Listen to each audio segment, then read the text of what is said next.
Y ya estamos live. Bueno, good morning, everybody. My name is Matthias Castillo. I've been part of the Latino Professionals Association board since 2018. I also serve the role as community builder for the Wisconsin Local Voices Network. I'm excited to welcome you all to our program today. I want to start by thanking our sponsors for their continued support and efforts towards the Latino Professional Association, or LPA. As many of you know, LPA has been working on our Investing in Latinx report with the purpose to inform the greater Madison area on ways to create a more inclusive, equitable, and motivational work environment for Latinx professionals within our community, and we're thrilled to be sharing this report with you all today. As a young Latino professional, I can attest to why the work LPA has been conducting is in the last 2 years is important. Our efforts to retain Latinx professional talent must be amplified, as well as our determination to create better career advancement opportunities. This work that must be done as a community. Our hopes throughout this program are to come together and inspire each other to continue working on rising our Latinx community, especially in our current social political climates. I'm truly happy to be sharing this space with you all today, and I want to thank you all for taking the time to connect with us, even from afar.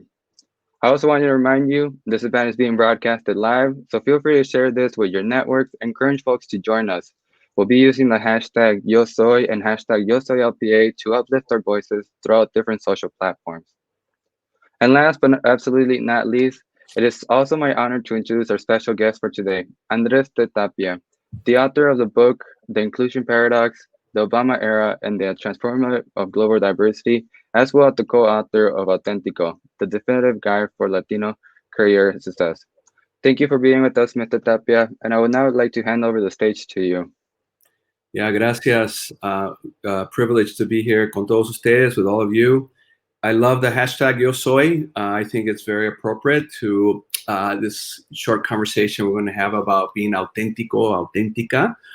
And I want to leave time for question and answers. So there's a couple of comments I'd like to make.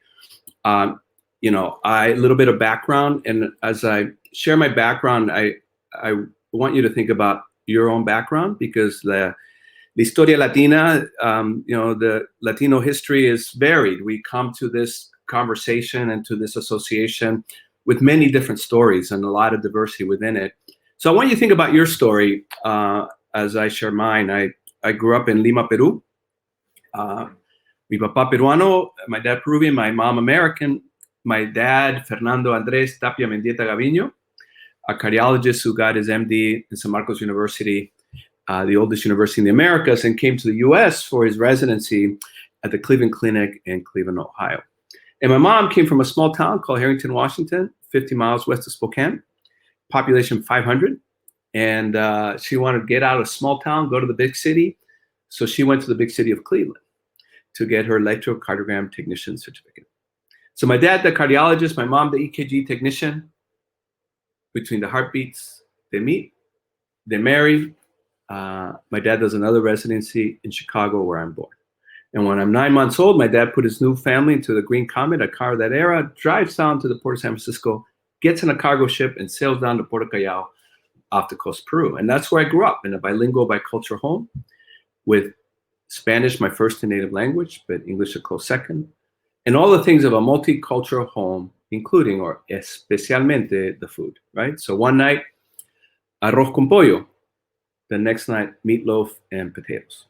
And so I was, right? I had abuela and abuela, grandpa and grandma, tias and tias, aunts and uncles, first, second, third, fourth, fifth cousin, where your fifth cousin is as close to you as your first cousin. That's sort of Latino family clanness. But I had these American grandparents in this tiny town called Harrington, Washington, a world away.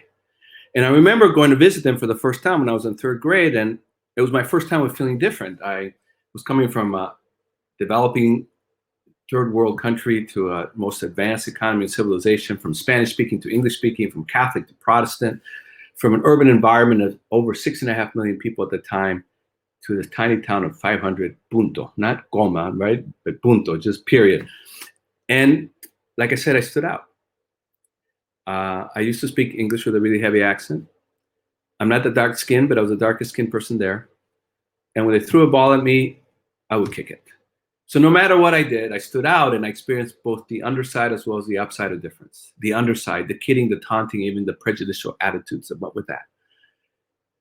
But also the upside, there were people in this town who were genuinely interested in the son of Jackie K. Graham, my mom. So it was that every few Southern Hemisphere summers, I would come up to the Northern Hemisphere in the reverse seasons. And I would stay for a few weeks, sometimes for a few months at a time. And I would go to school, ride, combine during harvest season. So for a city kid, that was the coolest thing to be on the big green John Deere harvesters. And they enrolled me in Little League Baseball and gave me a baseball mitt so I could catch the ball. But my growing up was in Lima. I went to Maria Reina Parochial School in San Isidro in Lima. But knowing that I was coming to the U.S. for college, I went to the American High School of Lima. So I went to school with the sons and daughters of business executives, diplomats, spies, and missionaries, not just from the U.S. and Latin America, but Asia and Europe. So it was a very global environment and diverse. And I had a choice to get a Peruvian diploma or U.S. diploma.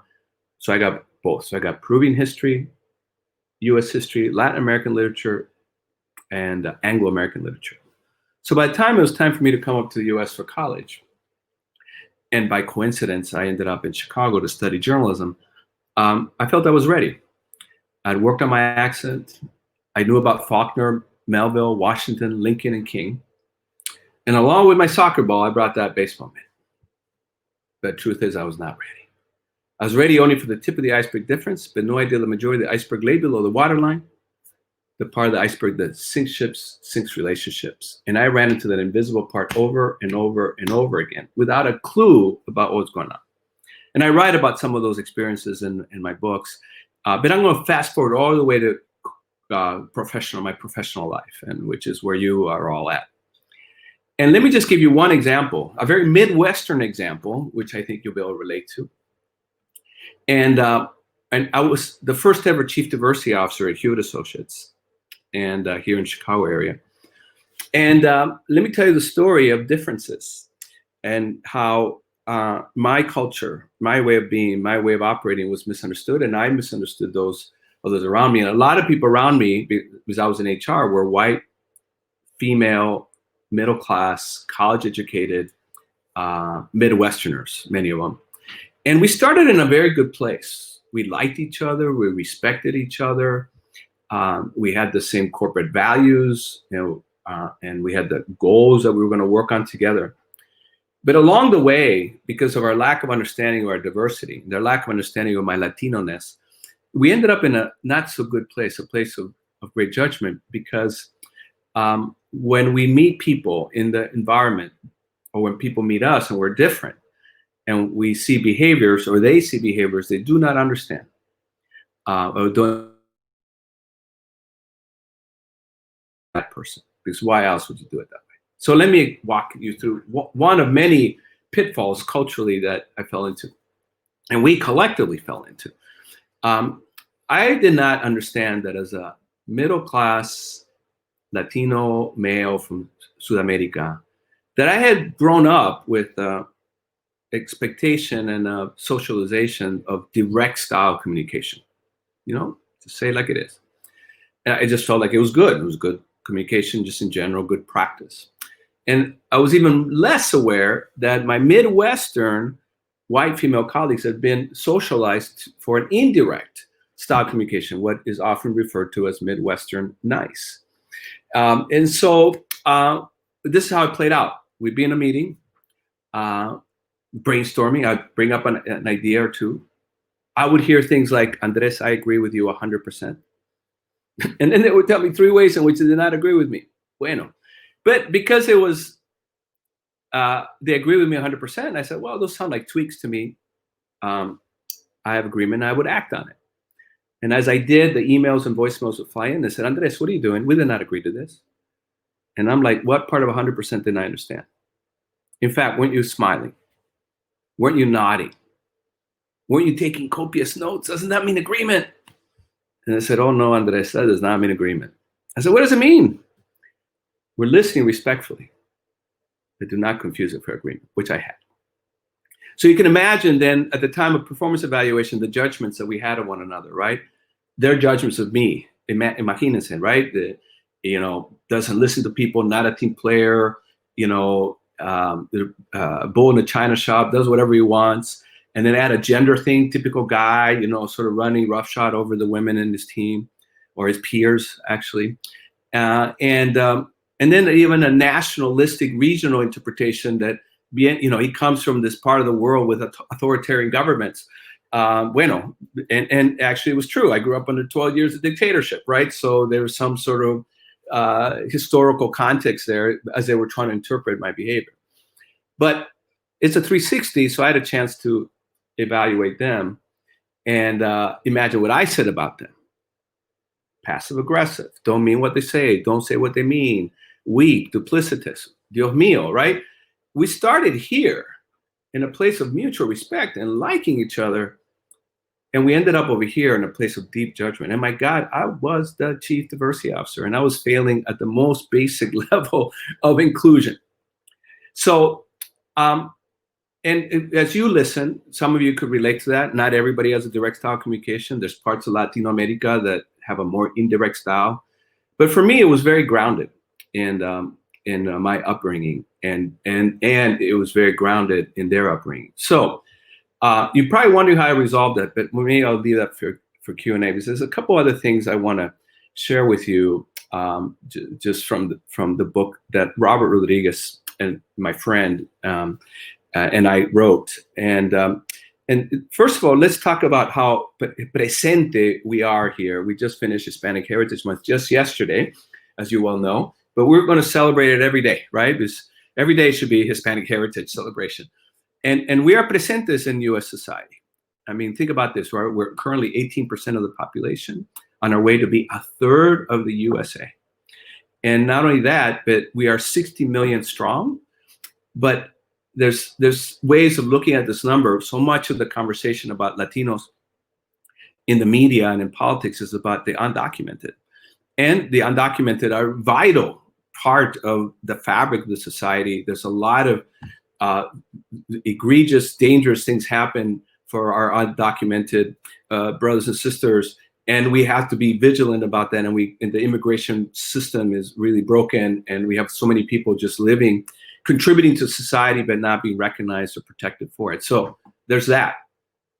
And out of the 60 million Latinos, 50 million are US citizens. So much of the conversation gets skewed toward the 10 million, and we must address, but 50 million of us are US citizens. And so the discourse has to take that reality to mind. And then we have the DACA, young Latinos that are caught in between, where they're semi-documented because, but they're not. You know the complexity of all that. But the only country they really know is this, and yet they are in legal limbo, if you will, in terms of their status. So we have to look at the 60 million and see that there's various groups within it. Now, our contribution, regardless of our status, is our home ownership. Macroeconomists will tell us that home ownership is an indication of moving up in terms of our economic well-being, and it's a big, huge contributor to the economy because you buy a home and then you have to, fill it up with furniture and outdoor grills and toys for the kids and toys. By the way, I use those examples because Latinos over-index on grills and on toys for the kids. So the familia and gatherings are very important. And when it comes to home ownership, Latinos are projected to account for half of all new U.S. homeowners, and we're right on that trajectory. Now, some of my stats have the COVID recession dip, and we're going to have to deal with that because that's going to set us back. But the trajectory there in terms of our growth, we're contributing significantly to the economy. Business ownership, Latinos, while all businesses, small businesses are growing at 20%, Latinos are growing at 43% in terms of Latino-owned businesses. Economic power, it all adds up to $1.7 trillion a year in the U.S. economy, growing at a rate of $100 billion a year. So, if anybody's selling insurance or homes or cars or vacations or whatever that might be, this is definitely a market that's unpenetrated and has acquisitive power, and here's where the business case is of why we should be paying attention to Latinos. We have influence in the arts. We have influence in the music and in fashion, and many of you are very aware of that. But also even in things like the news. Jorge Ramos, the most watched newscast among all networks, is a Spanish-speaking network in the U.S. is the most watched among all of them. On politics, which is very relevant, Latinos were 9% of the U.S. electorate in 2008. We are expected to be 13 or more percent of the electorate this year, which is a 50% increase. Every 30 seconds, a Latino turns 18 years old of voting age. And with the population growth, you can see how then our impact on the U.S. Elections will become more and more powerful. Other good news, we've suffered over the years from high attrition and dropout rates from high school, but look at these numbers. Our numbers have been going down in terms of dropping out of school. We're still double the number of white, but it's a huge drop from that 34%, during 1996. And at the same time, that was, task number one is dropping our dropout rates. But then also the next step was to get us to college, because of a lot of our parents, especially for those who were immigrants and from Mexico that came from lower income, gosh, hija, mi hijo, you have a high school degree. I never even got that. I'm so proud of you. Now I need you to work with me in the family business. So the next work was to get us going to college, and look at these numbers. From 1977 to 2010, this is in the hundreds of thousands, in the thousands. And this is a really good trend. Like now, what we got to do work here is that we're still dropping out at a higher rate than whites, because many of us are first generation going to college, and we don't have the wherewithal from our family to help us sort of navigate the complexities of finishing out the college at the time. Now, given that we're presentes, right? We're presentes in fashion and in food and in politics and in the economy, we're ausentes in corporate America. In the blue is the Latino population, and in the color is a representation in the C-suite and in the boards. And it's what Robert and I call the 4% corporate shame. Not only is it a very shameful number at 4%, but it hasn't changed much. So it's not even like we go, well, it's bad, pero estamos mejorando. No, we're getting better. And so this is the urgency of the work. So I'm going to keep, usually when it's a longer presentation, I take questions at this moment, and feel free to, in the chat, be putting questions. But I want to just address one more thing here, and that is the issues of identity. We have dilemmas, given the dilemma that I had, right, that I told you about. And do we assimilate to corporate culture or to whatever professional environment we're in? Do we opt out? Do we get out of here because I can't be authentic?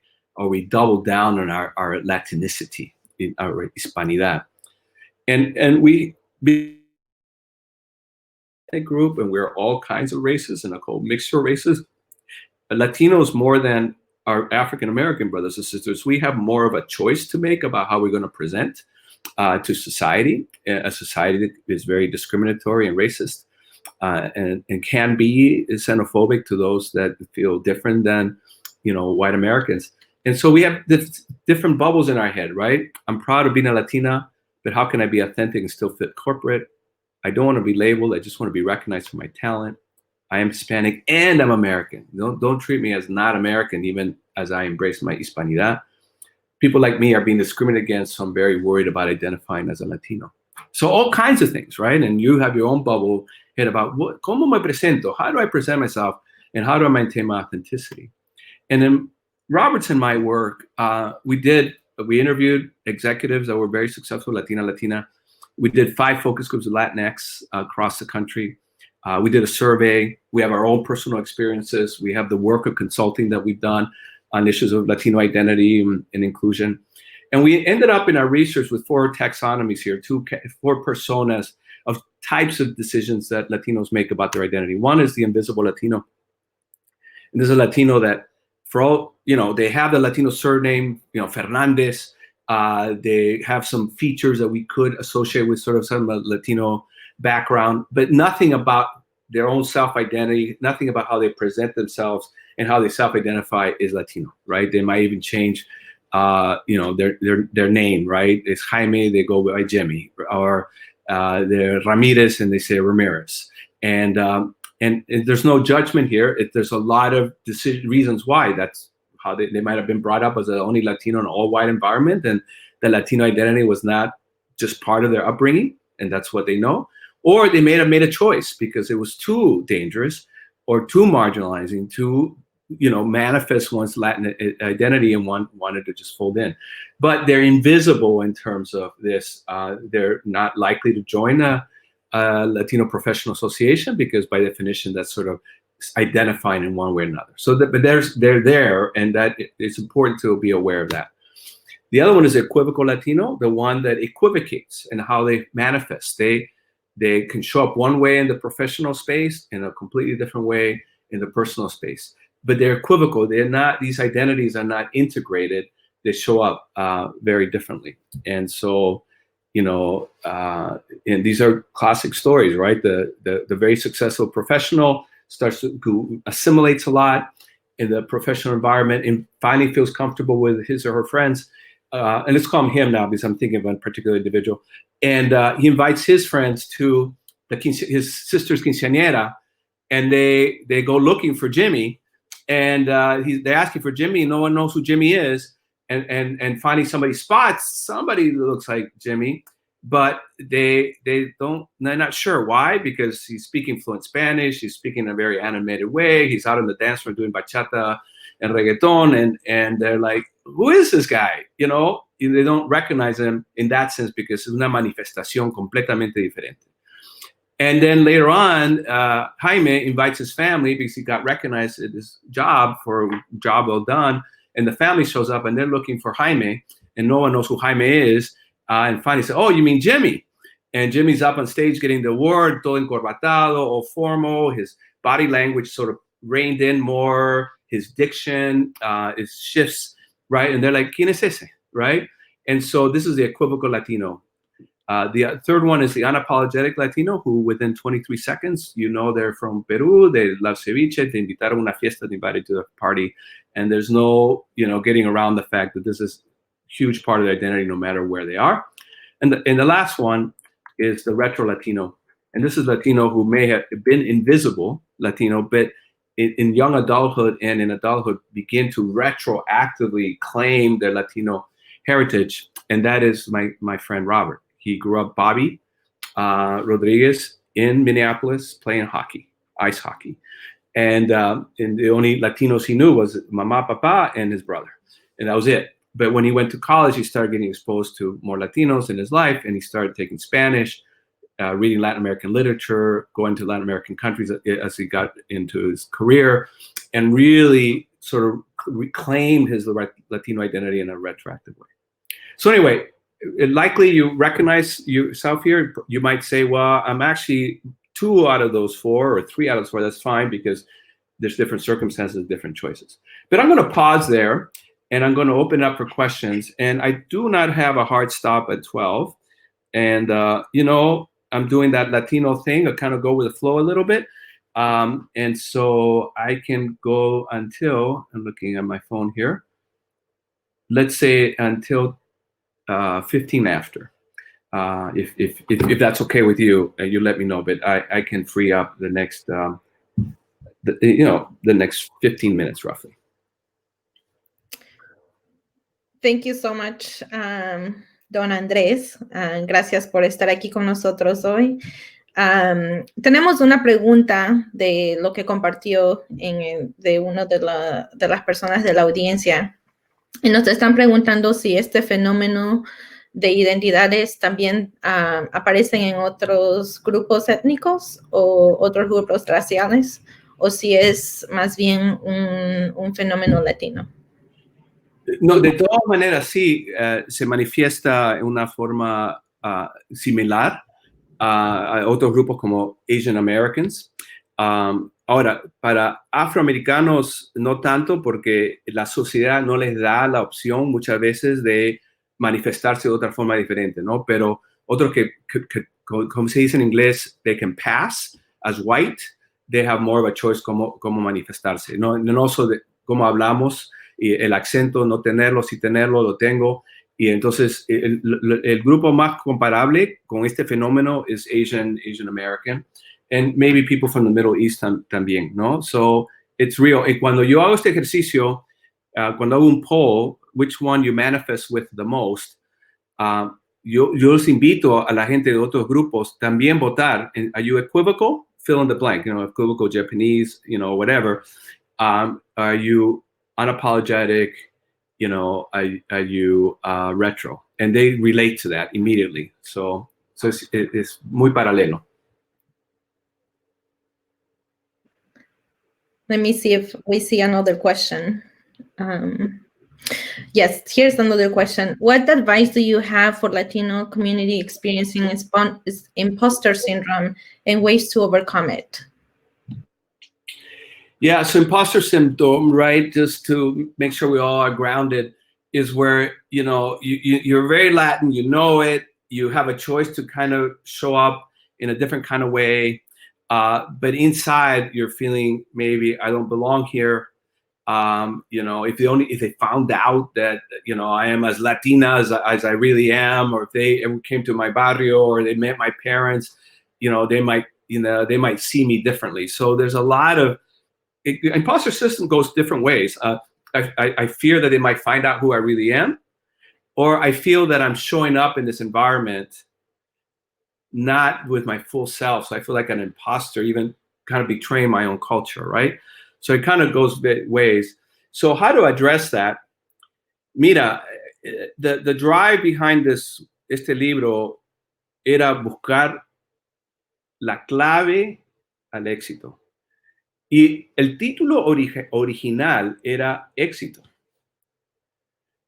Pero al hacer las entrevistas, nos dimos cuenta que éxito era el outcome, pero que autenticidad era la base, la fundación.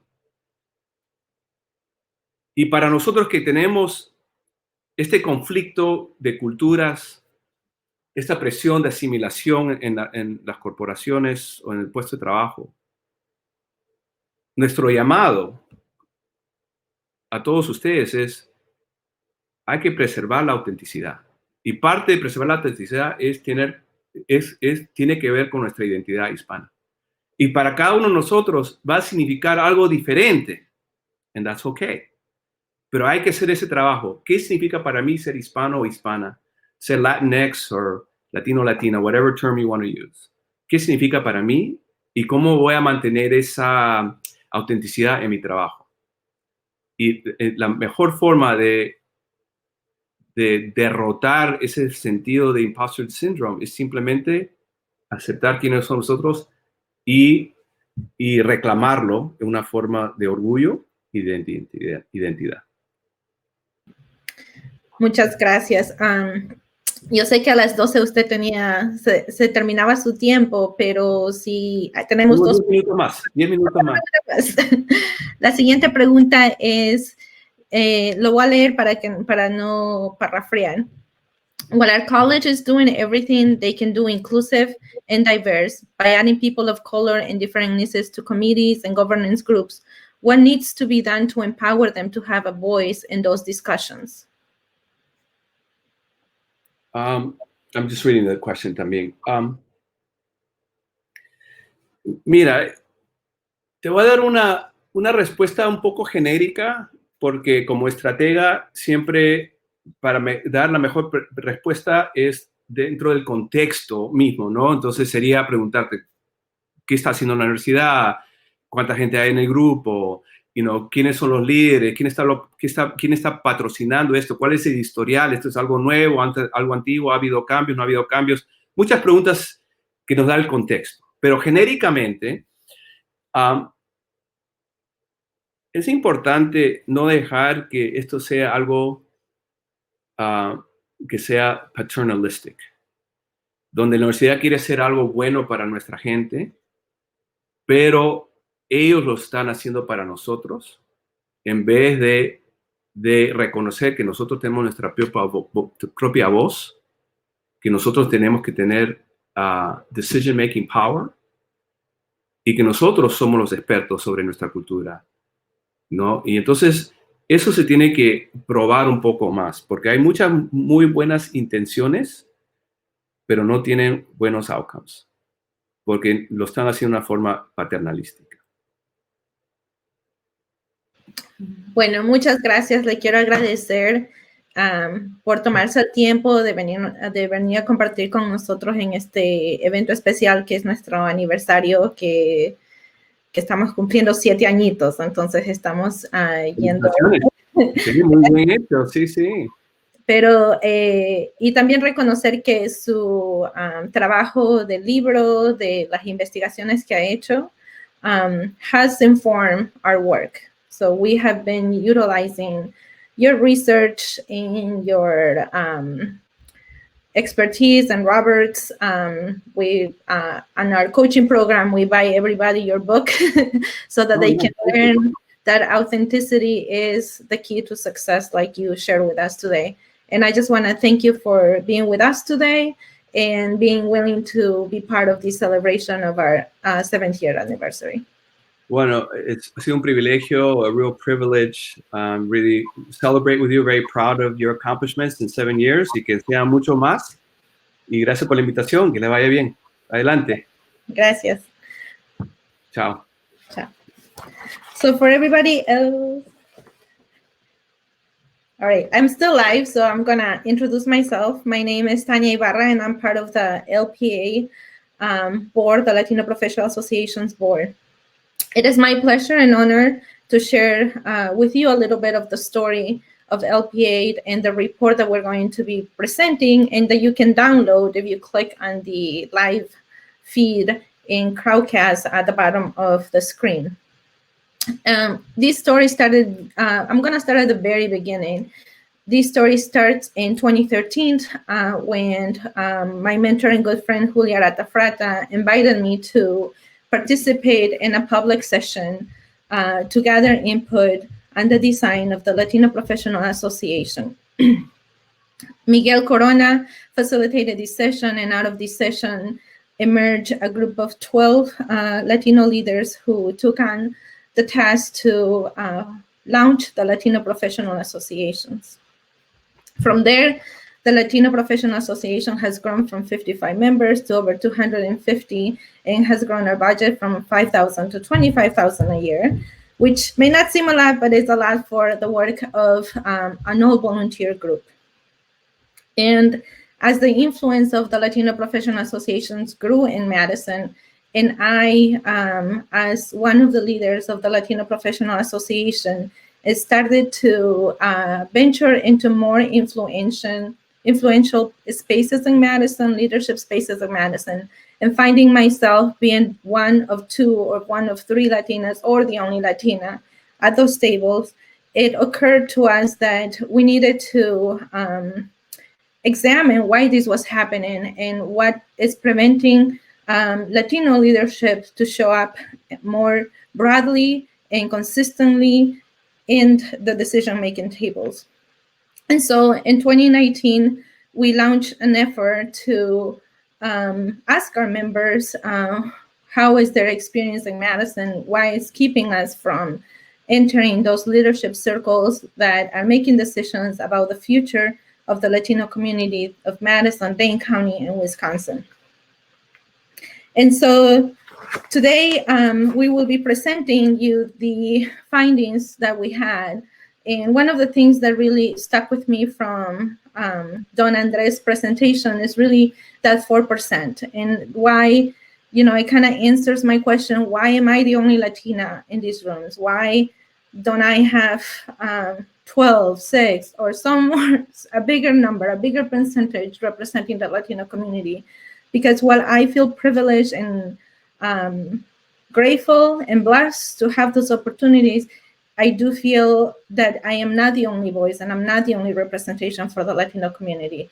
And so in that spirit, actually my team is going to join me to present the report today of what we found of all the conversations that we had with our members, our community over the past 2 years, and learning from both their identity, their professional experience, and their leadership experience in Madison as well. So, hopefully technology works well and everybody will be on screen soon. So,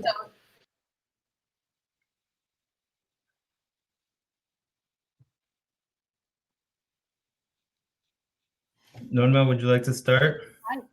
Yeah.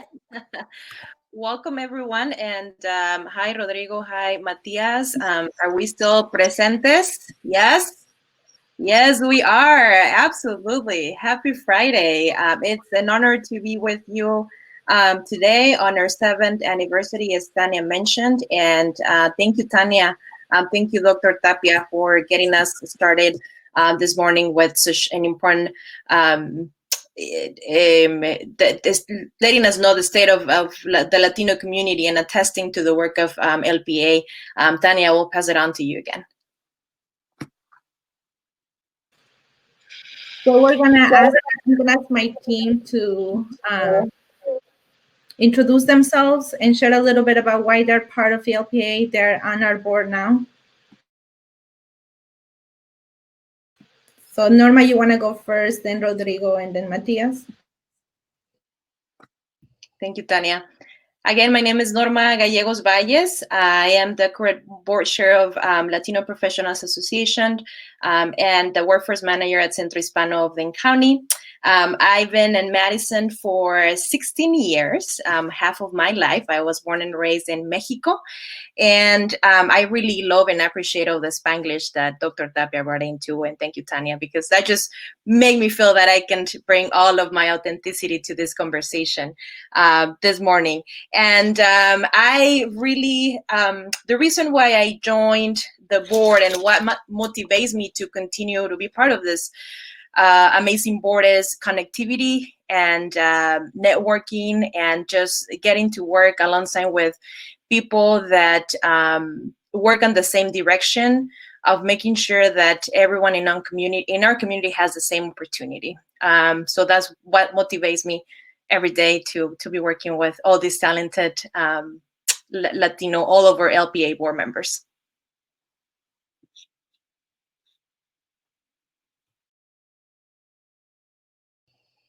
Was I next? All right, so my name is Rodrigo Valdivia. I'm the diversity recruitment specialist for Dane County.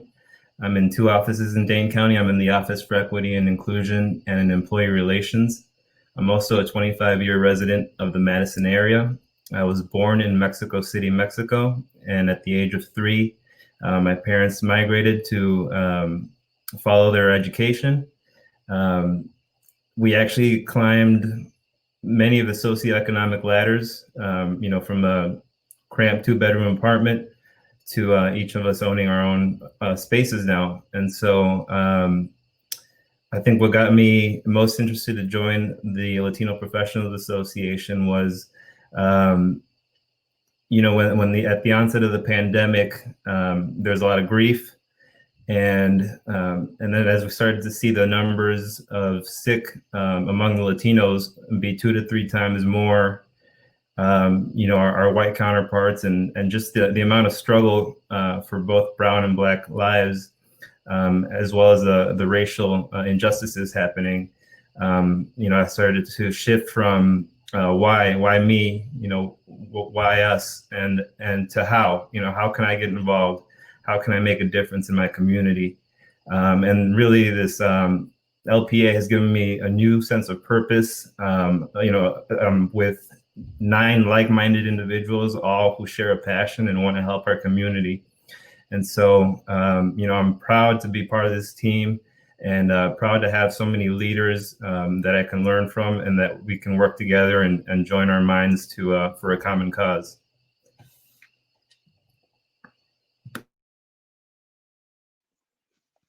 All right. And hi, everyone. Like I mentioned earlier, my name is Matthias Castillo. I'm originally from the country of Uruguay, but I moved here to the United States when I was around 7 years old. So I've been living here in Madison for roughly 18 years, the majority of my life. I currently serve as the community builder for the Wisconsin Local Voices Network, and I got involved with the Latino Professionals Association immediately after graduating college. As someone who's been involved in the community and has received so much, I was at a point where I wanted to give back, and at that, through the work with the Latino Professional Association, I wanted to work in creating pathways for our current young professionals and rising leaders to be able to have opportunities to move into the spaces that we are and have very accessible mentorship opportunities. So I've been for the last 2 years working really diligent with the whole team to make these things happen, and I'm really proud to be to see where we've come so far. And thank you all for having me here.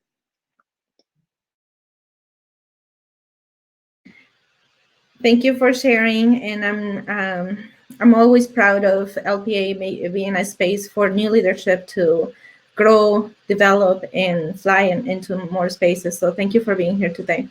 What we're gonna do next is we're gonna have a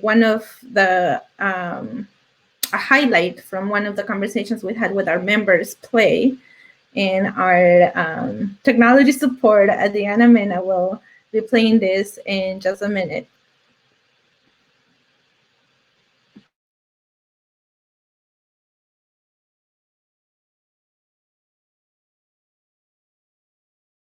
I'm sitting here in my makeshift office, and I have to remind myself I'm not supposed to be here, right? I grew up a migrant worker, you know, picking cucumbers, tomatoes, hot peppers, you name it, we did it. And you know, I remember the last month, or about the last 6 months before I graduated high school. You know, the Gulf War was going on. I had just turned 18. There was a lot going on in the world, and so my parents were like, "Hey, mijito, you know what? The mill is hiring."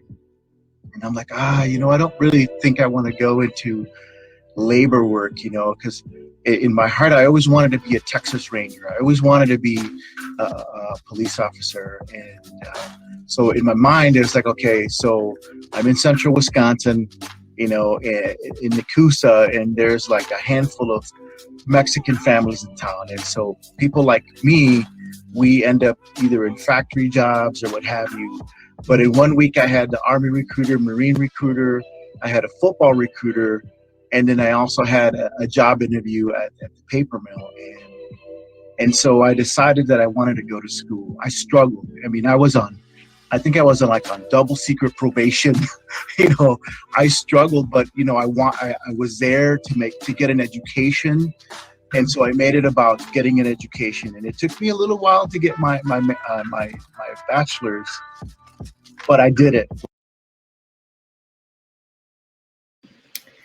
So I want to recognize that the member that you listened to, his name is Alex Izquierdo, and he was at the very beginning part of the LPA, not on the board, but part of the team that was really excited about launching the LPA. And I think I will ask Norma, because I know you work with in careers and advancing people from labor to more family wages type of careers, to like share your perspective and your experience of what works to move people from into livable wages types of jobs from your perspective. Yes, thank you, Tania. And, you know, I think at the end of the day, as Alex mentioned, is, you know, that our attitude of si pude, si se puede, I did it. But everything that comes before that, I think that's what sometimes, if we don't know the story, we don't understand the struggle and the barriers that come with that. Through my experience and my work, and also the work that we've done at LPA, I think we've and it's highlighted again and the report of how collaborations are critical and ensuring that we build sustainable pipelines of professionals. And that means that every organization, every company, every institution that is part of this pipeline, it's invested in the work. It means that they understand the work and that they mean the work that they do. I think Dr. Tapia also mentioned that it's not just about saying and acknowledging and recognizing, but making sure that it is the policies that are in place translate into action. I think, there are many companies, employers wanting to do the work, but when you share what it means to do the work, they're like, well, maybe I thought that you had, many friends ready to take the jobs, and maybe they're hiding somewhere. And I just, need workers, and I need employers to come and join our company. And so I think that understanding and working together, aligning the needs of the employers, the talent of the Latinx community, all the individuals, and aligning the institutions' curriculums to bring together and build those pathways and pipelines. I think, as Alex mentioned, during many of the conversations, this is a recurring barrier that keeps bringing up, right? Like there is just that gap, and exploring the workplace, and we have a very, very complex systems in place, and nobody, neither the school or, unless you have a strong network, like we're trying to build here at LPA, it's hard to navigate those systems. And so I think, I think that's what I can share from that experience on the work that I do. Thank you, Norma. I'll invite Rodrigo to share his experience about kind of the same idea of maybe I wasn't supposed to be here, about what you found in government jobs. I know you have your own experience through that, and then what are you trying to accomplish now that you are in the system and you are part of the system? Yeah, I like hearing what Alex mentioned about school, particularly college. I actually had a hard time getting through as well. I attended, I went from Middleton High School. I was a West Sider in Madison for middle school, high school. And then I went to UW-Madison, and, even in classes of 300 to 500 people or 30 people, I just never really felt quite at home there. And it's not to knock UW-Madison. It's just that, there weren't a lot of people that looked like me in the classes. And I remember, it took 3 years before I finally got my degree after I took my last class. And that was thanks to the good graces of the teacher. And so I just never really felt quite at home at UW-Madison. And eventually I did have great opportunities at MATC, where there were more people that looked like me, but UW-Madison is a great school for this community.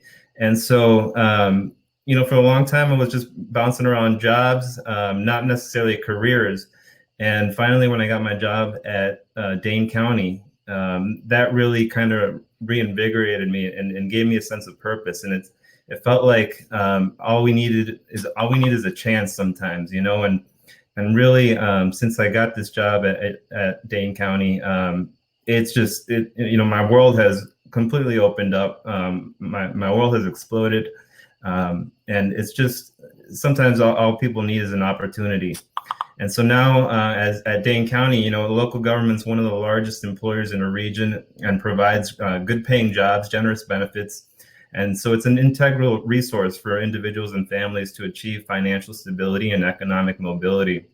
And so it's important that people of color, BIPOC individuals all have equitable access to employment in local governments. And so creating a workforce inside the local government that includes more people of color, especially in frontline staff and leadership, that's an important part of addressing and dismantling racism at the local level. And so right now, Latinos are around 6.5% of Dane County's demographics. We're about 4.9% of full-time employees at Dane County.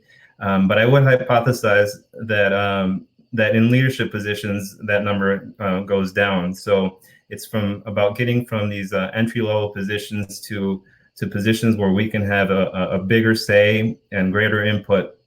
And so that's really my goals, both personally and professionally, that I'm really attacking at this point. Thank you, Rodrigo. And I'll invite Matthias to share his experience in his career and his realization of the challenges that he had to get into the professional world. Thank you, Tanya. Coming out of college, I realized that a lot of the jobs I was applying to required a lot of experiences, and it was really interesting just navigating all the different jobs that I was applying to. I thought having a degree was going to open the door. It says unable to subscribe stream, so he might be unavailable at the moment.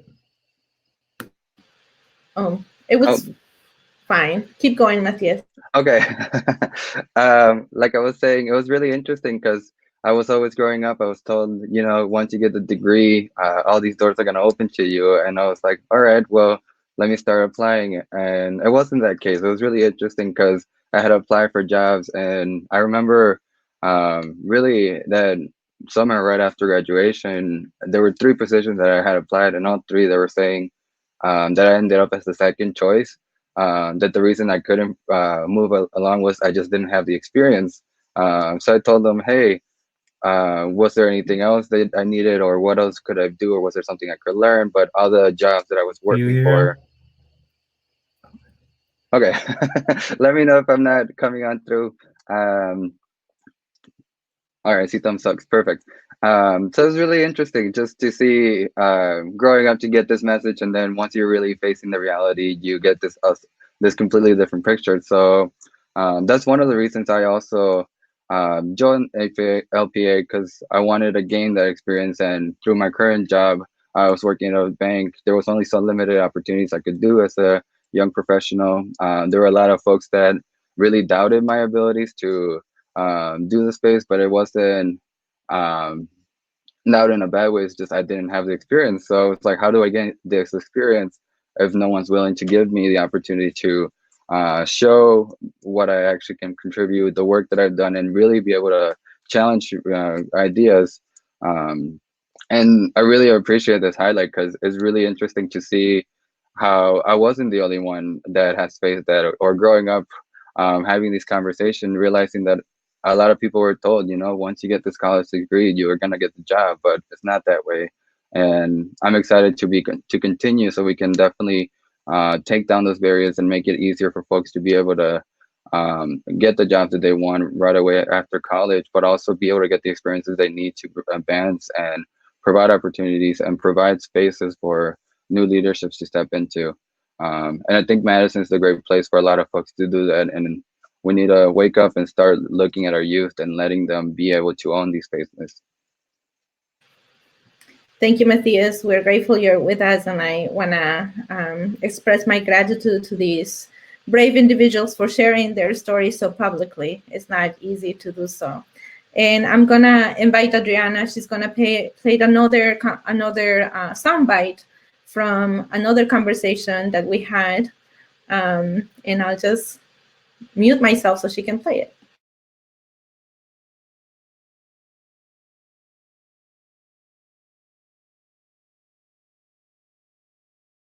In sharing my education experience, I mentioned having, the right advisors in my life that made sure that I had opportunities to even get to know UW-Madison, and that, and it being an institution, potential option for me at that time. And I think that same theme was super valuable throughout my journey in undergrad and in grad school. Not so much with professors or advisors, but my bosses actually. So I had at one point, by the end of freshman year at UW, I was working 3 jobs and I was a full-time student. And while that was challenging, it gave me the opportunity to meet a lot of wonderful people, and to have the bosses that not only were interested in me getting the job done, but were truly invested in making sure that I was successful at UW. A lot of these positions were on campus, and so they were familiar with campus operations and were able to help me navigate this new environment that I had, no idea how to navigate very well. And the same applied in grad school, just having not only mentors but sponsors, people that are really pushing you to succeed and helping, helping open those doors and to make sure that you even know what doors exist to open at times, because it can be a little overwhelming when you're trying to navigate work and school and the rest of what comes in life. And so because of those experiences, I understood the value of mentorship, and I feel like that's something that I was able to do with my younger siblings. We're 10 years apart, and so there were times where they would come and visit me for summer, and I was in grad classes over the summer, and I would email my professor and say, hey, I have my little brother and my little sister with me. Is it okay if they join me in class? And part of that was really intentional for me, because I wanted them to see that will be them, and this is what it's like, and see it's not intimidating. And, I felt like that kind of lit the fire in them. And my little sister is, 1 semester away from graduating undergrad. And so I feel like, something worked, but those were some pretty good experiences, I guess, throughout the journey.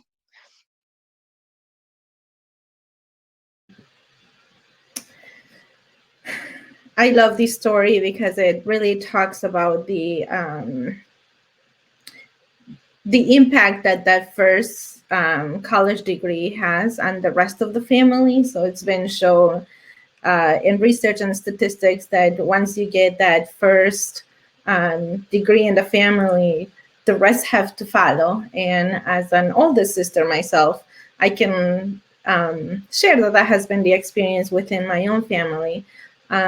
And I like to share, ask my panel to share their stories and their journeys of how mentorship and sponsorship has shaped your career, changed your career, and who were those people that push you, and how was that experience for you? Yes, thank you, Sabi, for sharing that powerful story. And I think that is just another, testament of how important these spaces are, of hearing those powerful stories and knowing that you're not alone in this journey, right? I felt identified right away with your story of it took me 7 years to graduate from a 4-year college, and throughout that time, I did have people supporting me, instructors, Rocio in Madison College, even in high school, when people told me that, told my mom, don't worry, your daughter is not going to graduate, so why even worry about it now?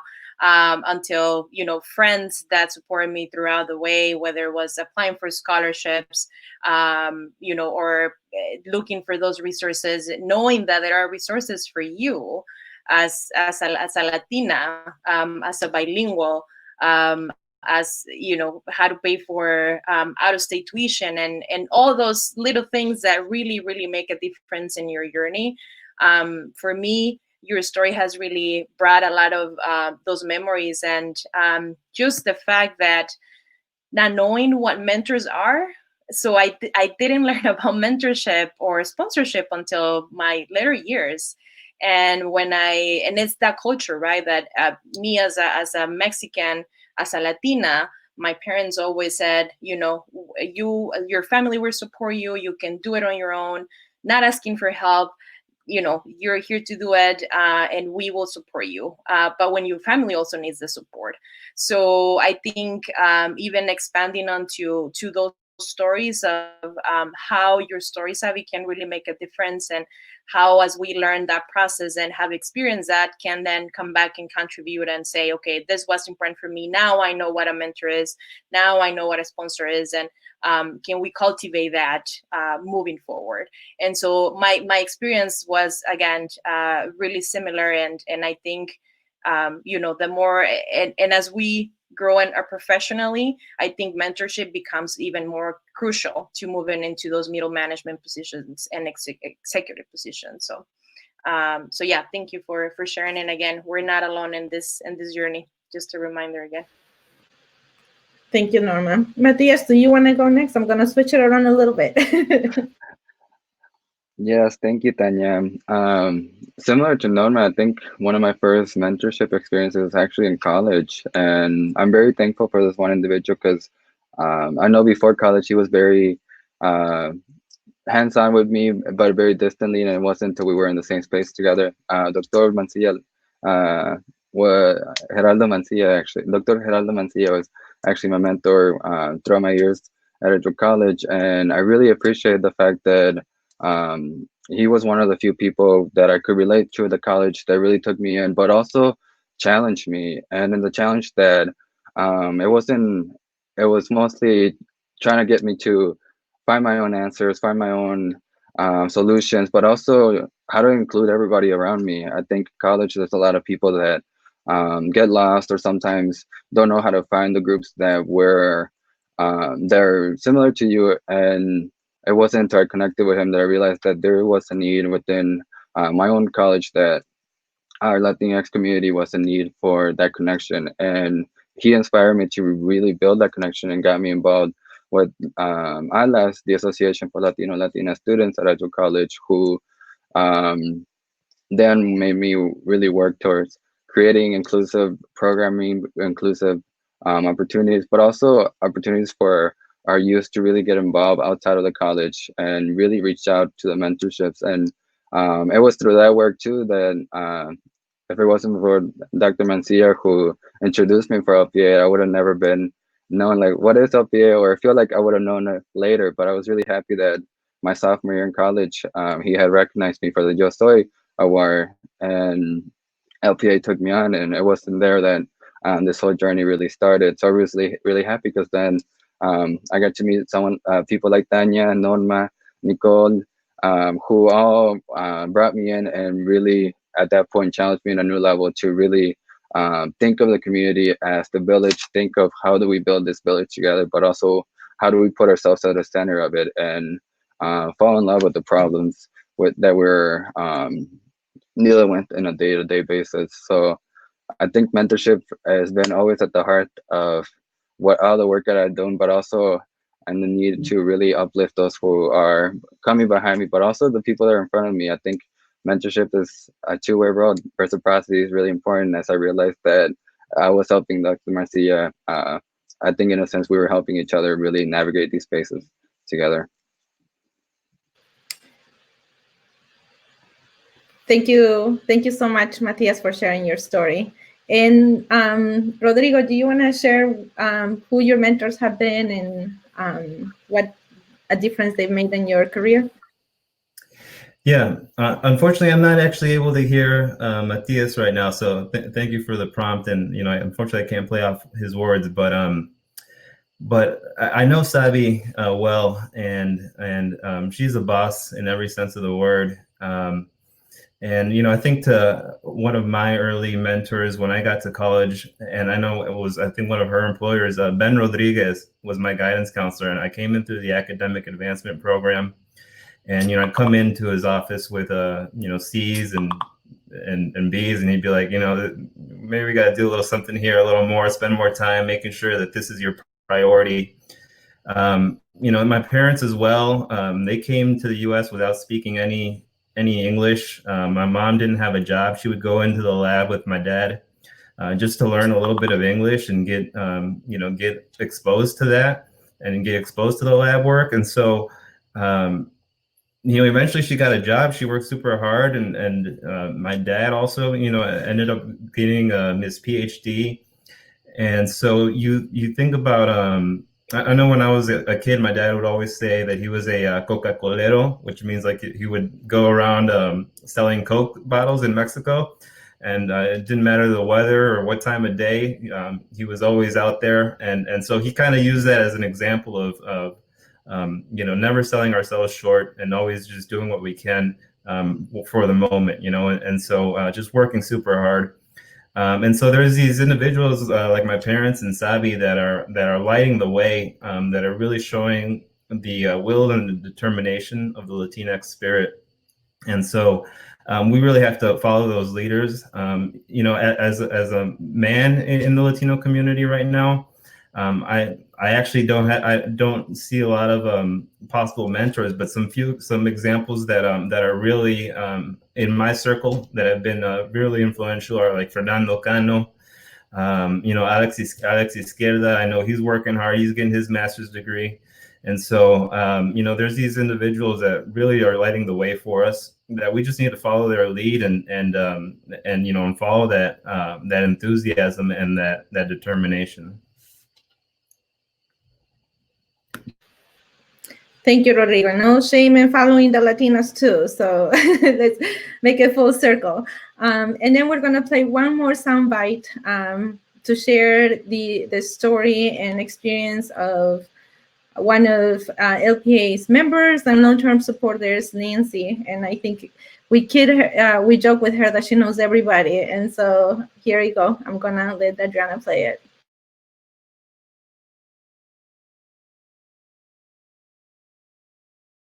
And I know standards should be high. I get that. But at the same time, again, one of the things the city's doing is do equity analysis on jobs. That's part of what we do, because a lot of it, especially entry-level jobs, like I was just doing an entry-level job equity analysis on bus drivers or people that clean buses. And they used to start at the federal minimum wage, which was $7. And a few years ago, they figured out something like, okay, hey, we're not keeping a lot of these people that apply for these jobs, and they can move. Once you're in, you can start moving in certain positions, and they realized, well, we're not paying them anything. I mean, and so now they're paying them like $20 an hour. I mean, so again, it's institutions themselves, and not everybody's doing it. But I know I can speak for the city, and I know for us, we're looking at jobs. We're all level position jobs, and we're looking at them and saying, okay, is a master's really required? Or is this really required? Or is 5 years required? Or is this a job that people can learn on the job, like Rodrigo said?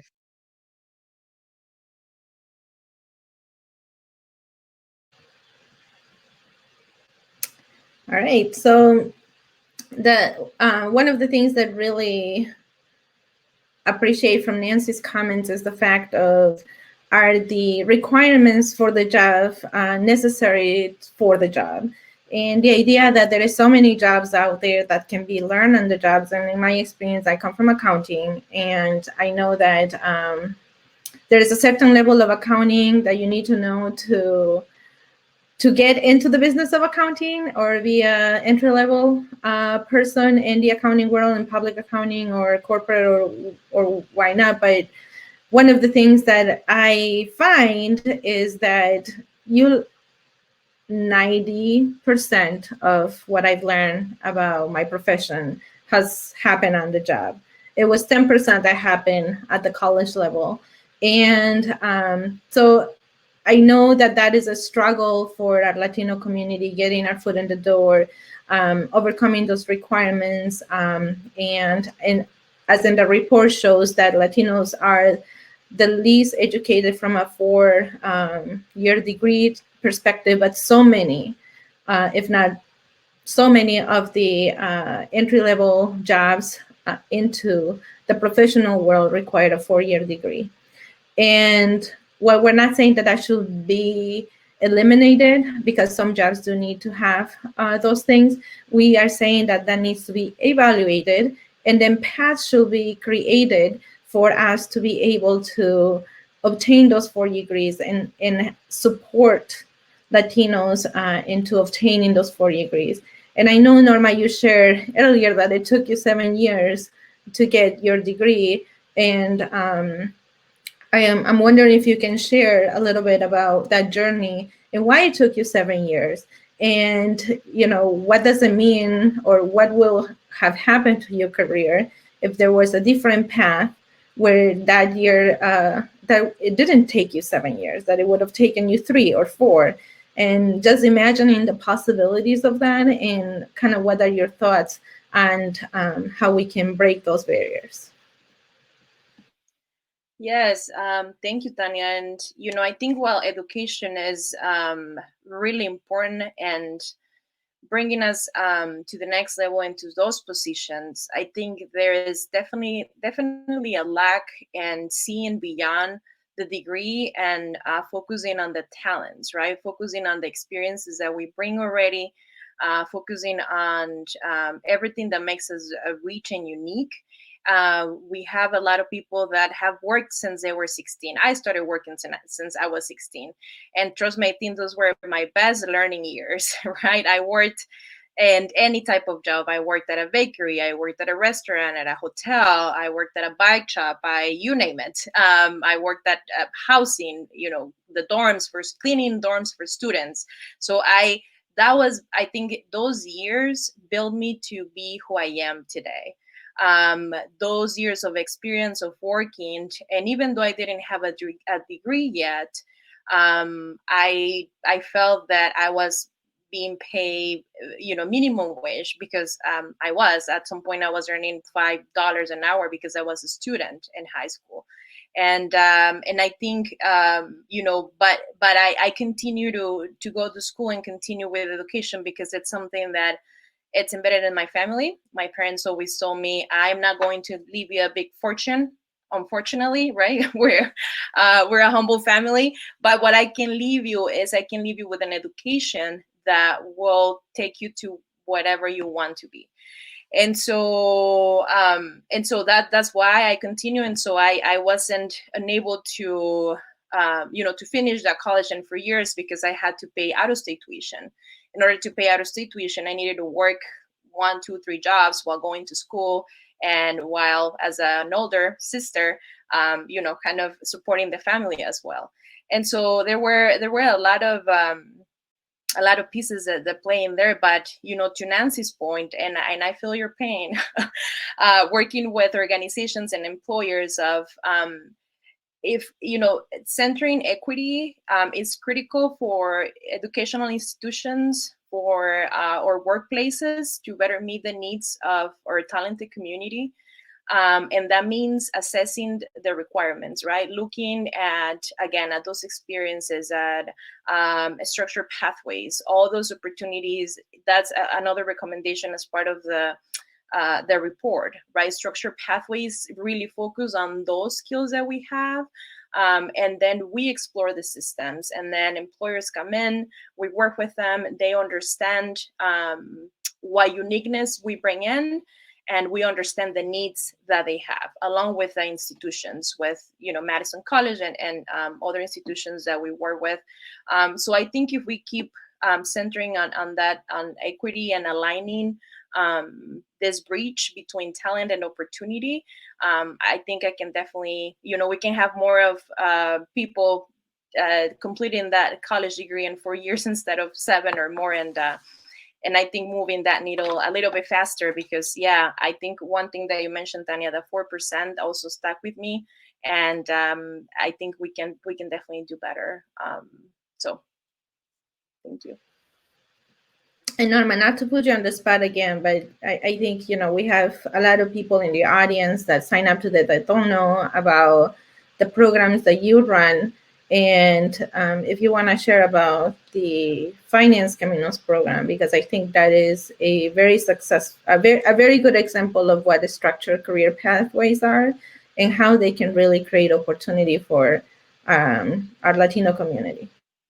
Yeah, absolutely, Tanya. And, this is a model. And it's almost a national model, I will say, because it brings those critical components, right? when students come in or participants come in through a training, or requirements are not, we're not looking at your experience.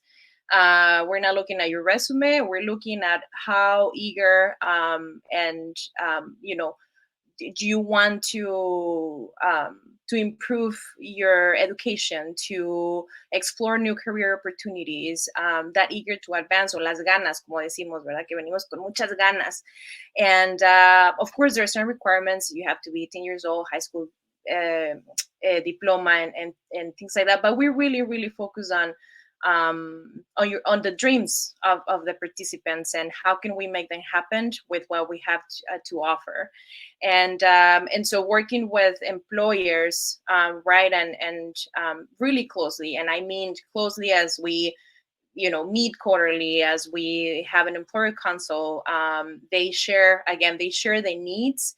And if there is something, and I like to point to Nancy's example, there is something in the job description that might not really align with their programming, how can we make that alignment happen, right? And bringing in Madison College to make sure that they're earning those credits while they are making that effort to be in that career pathway. I would also like to add that adding value to, we have a lot of migrant professionals. We have doctors, we have nurses, we have lawyers from all over Latin America and all over the world, and they come here and they always say, "Oh, I have to start all over again." Well, how can we really value and add value, through either credentials, to college, through these trainings, to what you already know? Because I don't think it's fair to feel that, and again, many of our participants in the conversations share, I feel like all my education and all these years are not worth it. And how can we make sure that that experience and that education is worth it here and is translated to your experience, and to meet those needs, and to make those dreams happen. So I think those are the three main components. And when you have the institutions, employers, and programs like Centros, the Caminos career pathways align, I think there is a lot of potential in there, but it needs to be intentional, and it needs to be a great investment on everybody's part. Thank you. Thank you, Norma. I liked a little commentary that the structured pathways in industry-backed are a really good model that a lot of industries that are lacking with Latino talent should study closely and model after.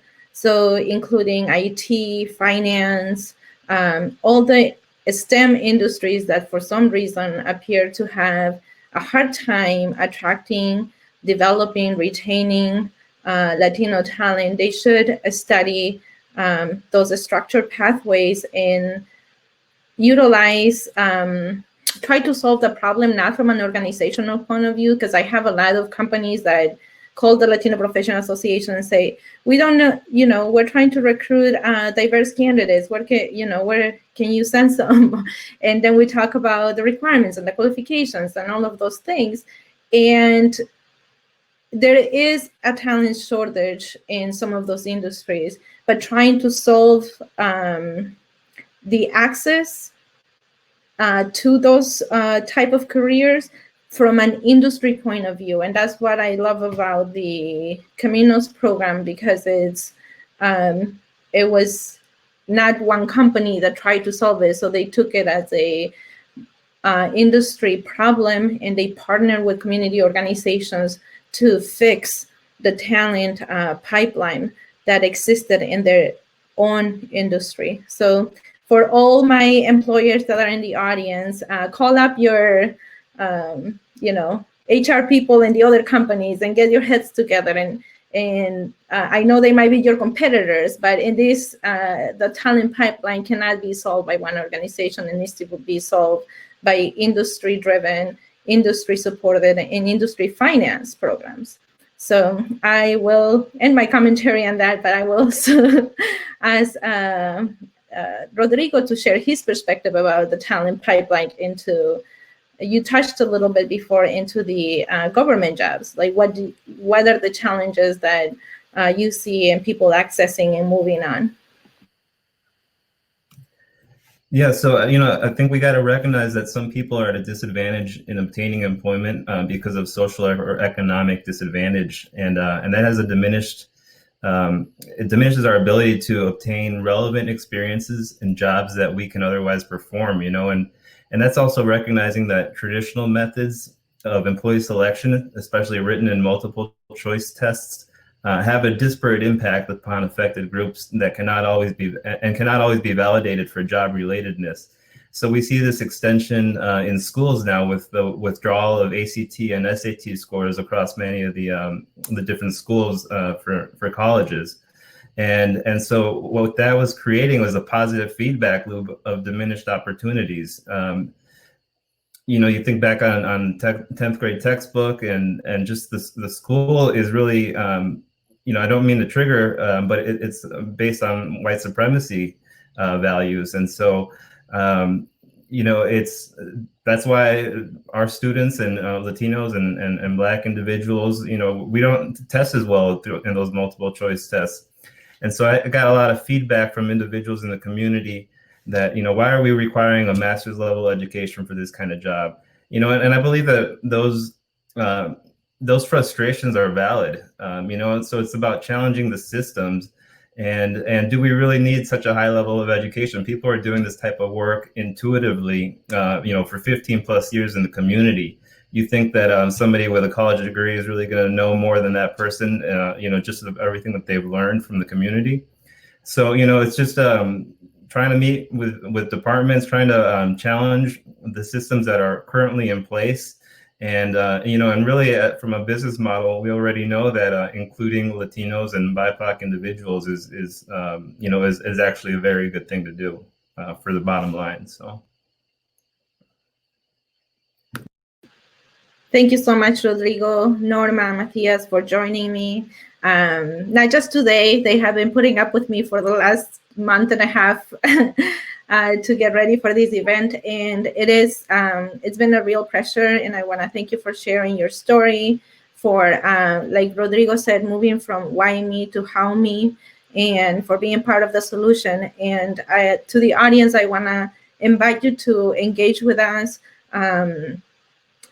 and participate in the solution portion of the next part of the work. We spent a lot of time studying the problem over the last 2 years, not necessarily because we didn't know what the problems were or what the solutions were for our community, but because for those people who are in positions of power to make decisions, they don't know. And they do need the study, and they do need the recommendations to come from our community. With that, I want to thank everybody who joined today. If you're a Latino, I hope that you find inspiration to find what does Latino, Latina, Latinx, Hispanic, what does it mean to you, and how it is going to drive your career forward, and how you give back to your community. And invest in yourself, because when you succeed, we succeed. Invest in our community, because giving back to our community is important, not just for our own families, but for the next generation. And with that, I want to say thank you for joining us today. And Adriana is going to play one more video and to close us out, and Matthias will do the final goodbye. Thank you for having us today. Thanks, Tanya. Thank you. Thank you, Tanya.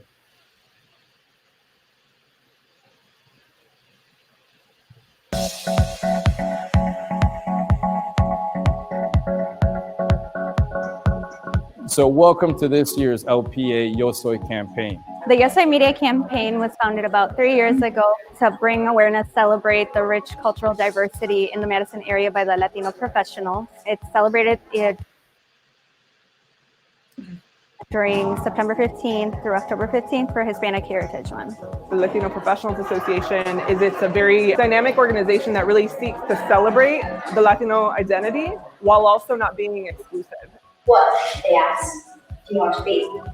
What they ask, do you want to see? I want to see change. What 3 words define your professional brand? Leadership, empowerment, and education. My boldness, my determination, and I would say definitely my kindness. Creative and different, something that the world hasn't seen before, as well as being influential and being able to make a change. Once we are able to reclaim our image, our voice, our history, we will be able to move into our future, America's future. What empowers you to lead? The needs and the challenges of our community and helping our community prosper in the city of Madison and Dane County. The biggest thing that empowers me is providing the opportunity to help people help themselves.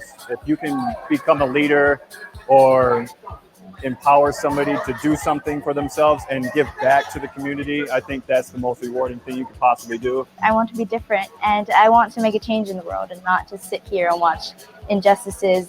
So really finding injustice or inequalities or inequities and using my power and leveraging that privilege to make change for others. My daughter, because I had her at a very young age, and being a Latina was very difficult, overcoming those obstacles. One of the drives that helps me to be a better person for her and the community and the younger girls as well that are growing and emerging and coming out of college and looking for a career. My rights as a human has been corrupted on both sides. There's only one world, and I don't know where the one I belong in lies. What is your influence as a Latinx in the workplace? You know, I'm the only Latina in a room, woman of color, first generation, sometimes the only woman in decision-making spaces. So I'm very intentional about thinking about holistically those identities, how people might expect me to represent them, and using one, I would say that expectation in some regards, but also the opportunity to recognize that responsibility. I bring a lot of different culture and diversity within the workforce and the community. Being married to a Latina kind of opens up the door. It kind of makes it a little bit more comfortable that I'm able to walk up to people and just kind of relate and know a little bit about a Latino culture. We're breaking down barriers and we're able to communicate as if there's no race, there's no skin color. It's just, you know, person to person, individual to individual. I think I bring something good into my school because I help it become a diverse place, and I like to speak out a lot on different issues that affect my school and the community. I think I bring diversity to the workplace. I am a change maker in the workplace and the community as a whole. We are the leaders of today and tomorrow. Let's raise awareness of our rich cultural diversity and our contributions to the Madison area using your social media, Facebook, Twitter, Instagram, Snapchat, using the hashtag Yo Soy LPA.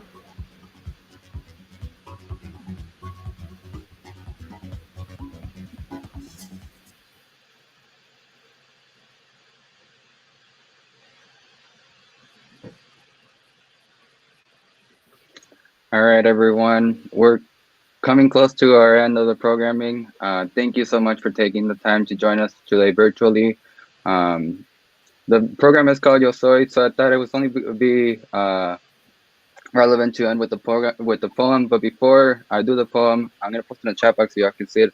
I want to really thank our sponsors for all their efforts to continue furthering the vision of LPA, to continue investing within the Latinx community, and for continue to support us as we continue with this work. Thank you. And the poem I want to share before we close out is called In La Kesh. Since the theme today is called Yo Soy, In La Kesh talks about how we are each other. So here's how it goes. In La Kesh, tú eres mi otro yo, you are my other me. Si te hago daño a ti, if I do harm to you, me hago daño a mí mismo. I do harm to myself. Si te amo y respeto, if I love and respect you, me amo y me respeto yo. I love and respect myself. Thank you, everyone. And let's keep the conversation going. Let's keep using the hashtag Yo Soy LPA. And I hope to see you soon in a different program.